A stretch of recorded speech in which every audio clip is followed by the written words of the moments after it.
Ну, она народная, чем да.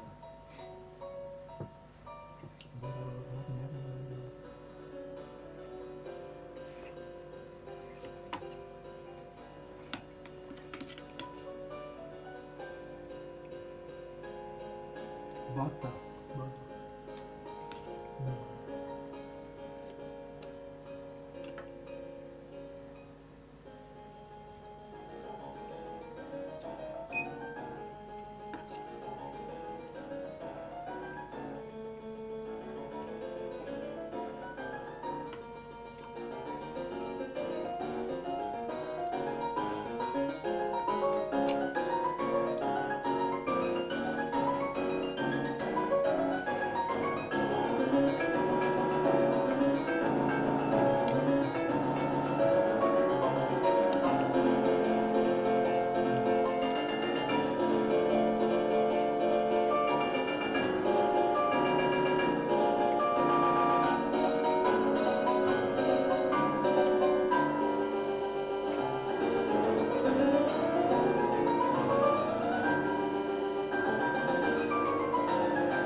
Бульон.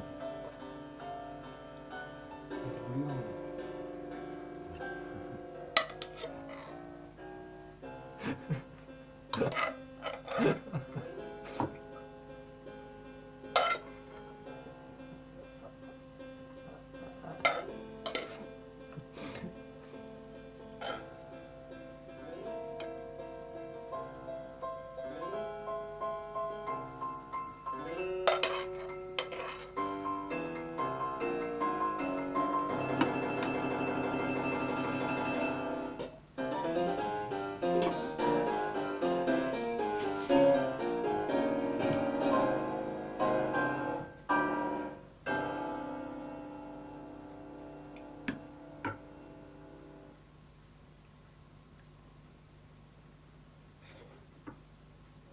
let's talk about Grammarly.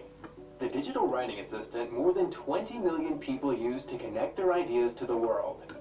Anytime you type or text, Grammarly is by your side, helping to make your writing clear, engaging, and come across the way you intend. Set your goals and get tailored suggestions based on your recipients or writing style. And if you're writing outside the classroom or office, you're covered there too. Write confidently, knowing that Grammarly is there to help you share your perspective.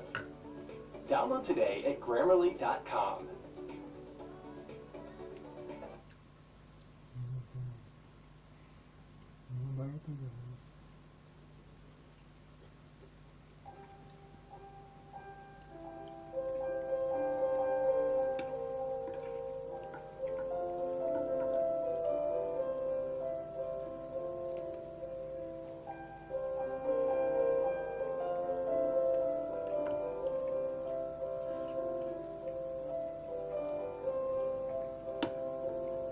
Я знаю, я говорю, очень.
Себе он думал просто всегда так.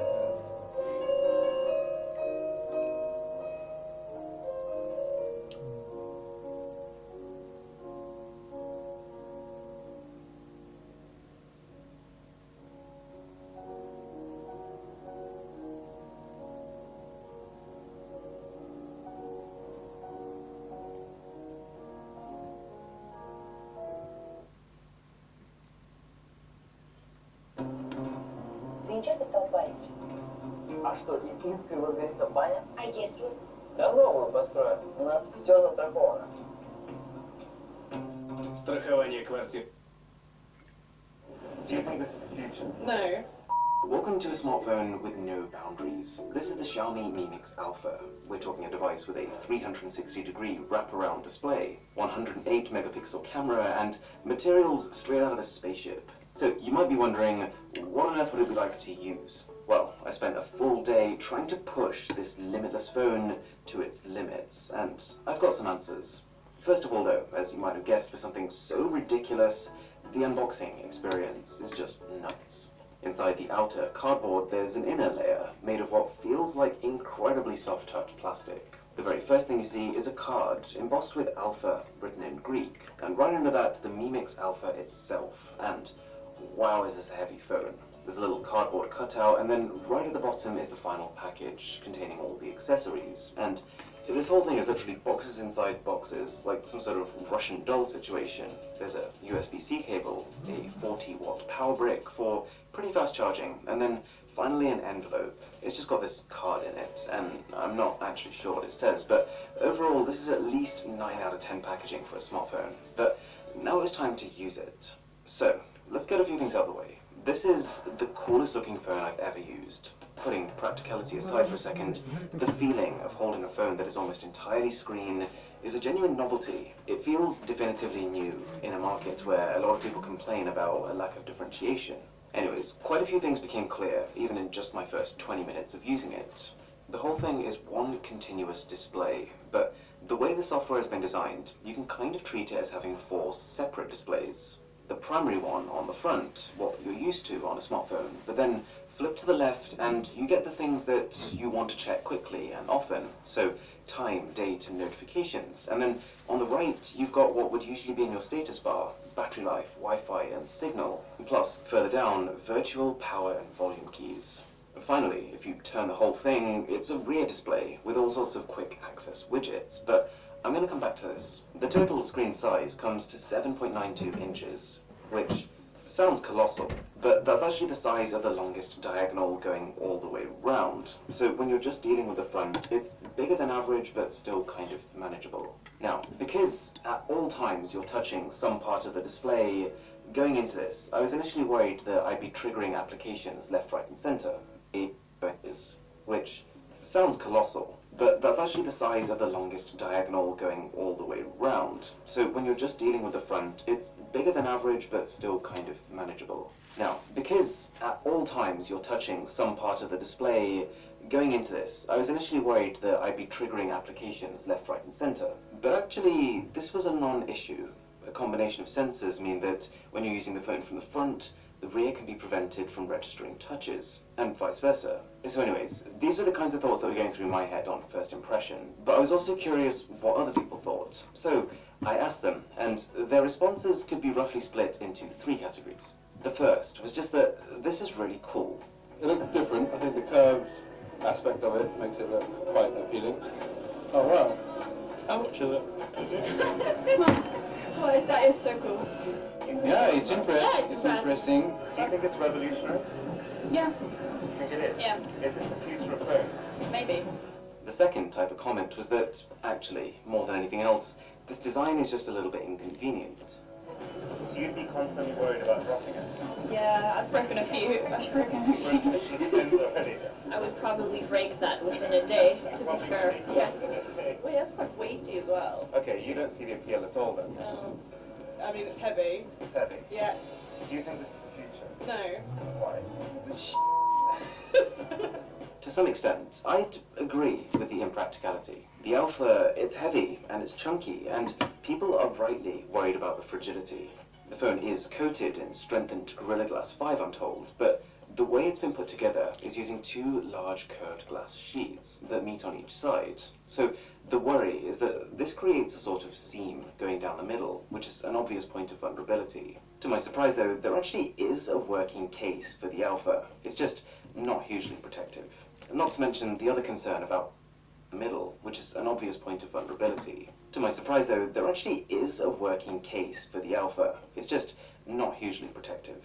Not to mention the other concern about battery life. A 360-degree display is naturally going to suck more battery than a flat one. So I get it. The practicality of the whole thing is questionable. But that's not really the purpose here, which leads us on to the third set of responses, which was essentially a whole load of people asking this question. What is the purpose? But why? When you look at the phone, you don't look at the back. Your normal apps here, and then you can turn it over, and you can have a whole load of like separate apps. But surely it's easy to just watch left. Maybe. I mean, it's just like, why do you need stuff on the back? I mean, like that's also part of the touch. No, that would annoy me. So what's the difference between this side and the other side? Oh, see, no, it's too set. What am I doing? Is it too much screen? Yeah, it's way too much screen. How do I get out of this? You're constantly touching stuff that you don't need to.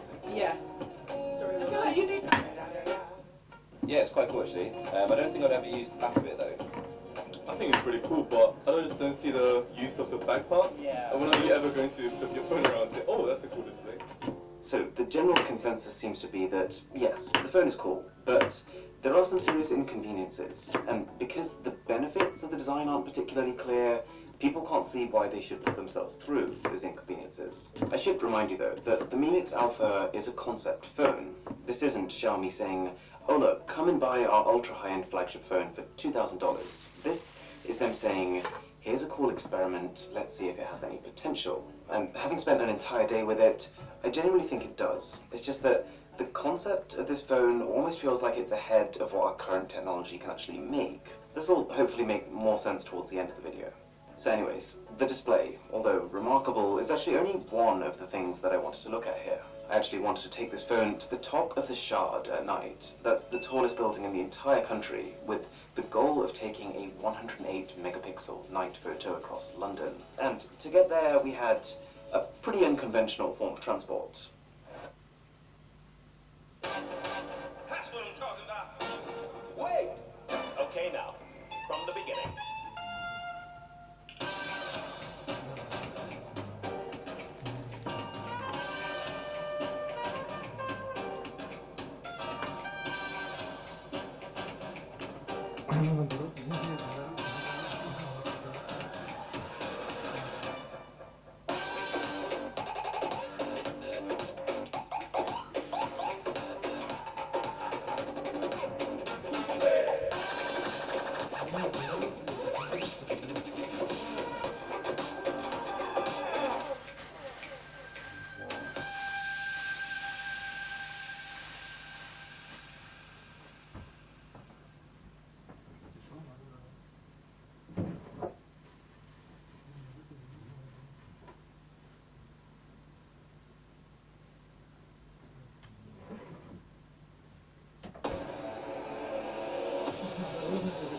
Вы раньше такого не видели.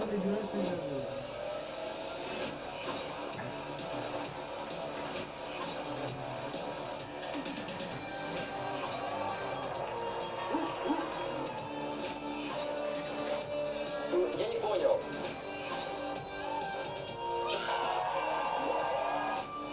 Как можно выбирать между ними? Хватит превращать в отбивную мое сердце.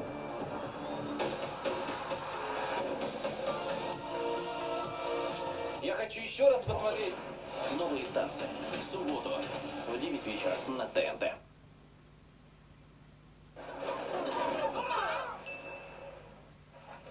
The only thing was, we were kind of late, so we were just pacing it to this pier where we were going to board, and I was trying to call the boat company, and I noticed something else. See, because this phone is almost entirely screen, there's no room for a physical earpiece. It's the display glass itself that vibrates to send sound waves into your ears. To be honest though, it wasn't great in my experience. Because the whole display is vibrating, that sound tends to be more scattered, versus a normal earpiece that fires sound directly into your ear. Anyways, when it came down to it, we had like 3 minutes to leg it to our boat, so you could probably imagine when we made it, it felt like literally something out of a low-budget Mission Impossible movie. This was fun. Things started slow. The boat just kind of sailed along. I got some nice footage from the phone, and it became apparent very quickly that the camera here is beastly. I was actually only recording this at 1080p resolution. We'll pretend that was on purpose, but even then, the footage looks so clean. The dynamic range is good. You can see clear details in the bright sky and the dark buildings, but probably the most notable improvement here versus most phones you're used to is that the camera sensor is quite literally multiple times the size. So when you're focusing on closer objects, it means you get a strong DSLR-like background blur effect.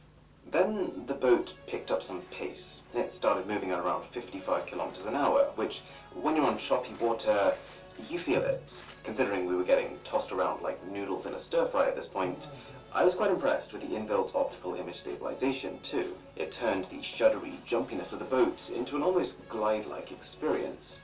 One of the few obvious advantages of having a 360-degree display like this is that you can use your main set of cameras for the front too. So just by turning the phone around, I can now use my ultra-wide camera to get wide selfie video, and it's good footage. We also got around 50 portrait mode selfies. The people on this boat must have thought I really liked myself.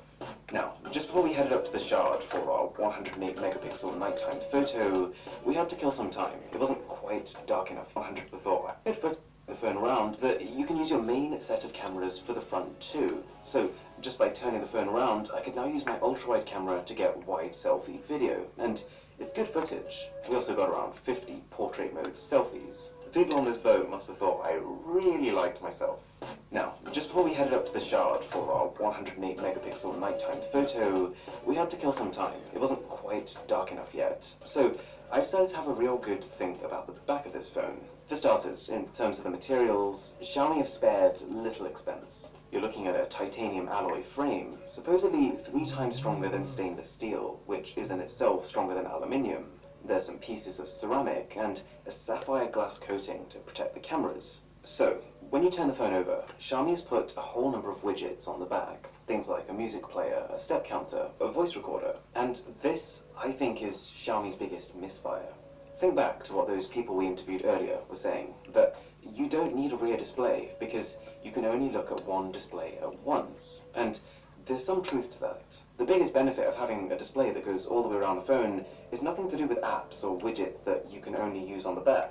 There's nothing you can run on the back of your phone that you couldn't just pull up on the front. But this concept still has merit. I just think that the company needs to do a better job of communicating the possibilities. You've got the obvious perk we talked about earlier of being able to turn your phone around and use your main rear set of cameras as your selfie cameras, but there's so much more. So here are some ideas that I literally thought of in the last 20 minutes. Dual profiles. What if you could have one set of accounts that are permanently logged in on the front of your phone and another set for the back, one for work, one for home, for example. And add to that, this is a dual SIM phone, so you could even configure it so that calls made from the front use one of the SIMs, and then when you flip it over, calls made from the back might use the other SIM. It's just a random example, but that effectively gives one phone the functionality of having 2 phones. What about multitasking? Say there was a game that you wanted to keep open and keep checking every now and again. You could just pin it to your rear display and then flick back to your front and work on that. You've got gestures. You could be using the front of your phone .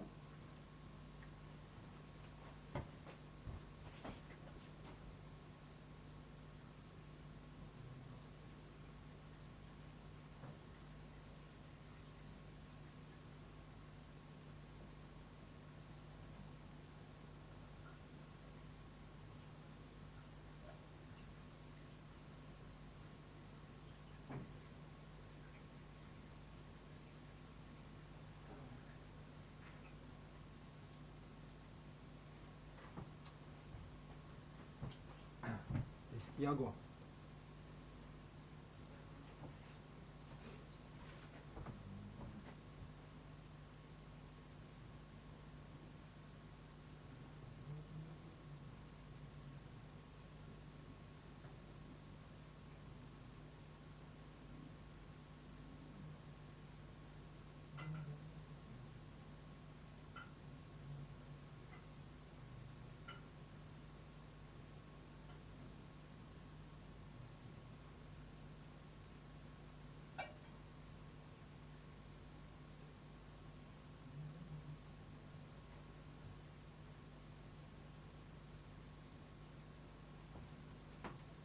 Наоборот, рисуешь, наоборот. Маленькая она.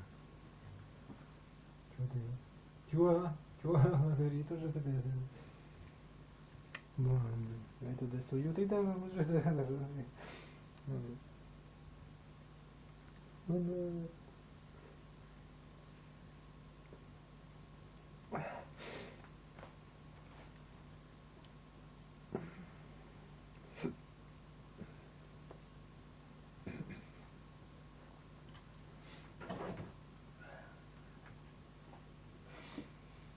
Так, что-то But also set up the back to respond to gestures, like double tapping for a screenshot. Or notifications. Whichever side of your phone you set on a table facing upwards can flash when you get an incoming call or a message, versus normally having to put your phone facing up only, because nothing's going to pop up on the back. What about virtual buttons? Admittedly, the implementation, nothing or a message, versus normally table facing upwards, or notifications. Whichever side of your phone you set on a table facing upwards can flash when you get an incoming call or a message, versus normally having to put your phone facing up only, because nothing's going to pop up on the back. What about virtual buttons? Admittedly, the implementation of them here is still very prototypey, but when it gets better, I've got no doubt that virtual buttons will replace physical ones. They're just far more practical for the same reason that virtual keyboards replaced physical keyboards. There's also just the fact that this screen can show more information. You can watch a full screen video on the front while still being able to see the time and notifications on the sides. This is all stuff that Xiaomi hasn't really talked about, instead choosing to focus on specific applications that could be shown on the back.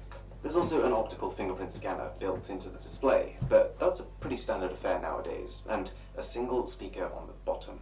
Anyways, reflection period over. Night was coming, and it was time to head to that final location. And as someone who doesn't actually live in London, it is genuinely shocking how many people they can fit into one underground station. Anyway, we arrived at the Shard, where you take a combination of stairs and lifts to get you to the 72nd floor.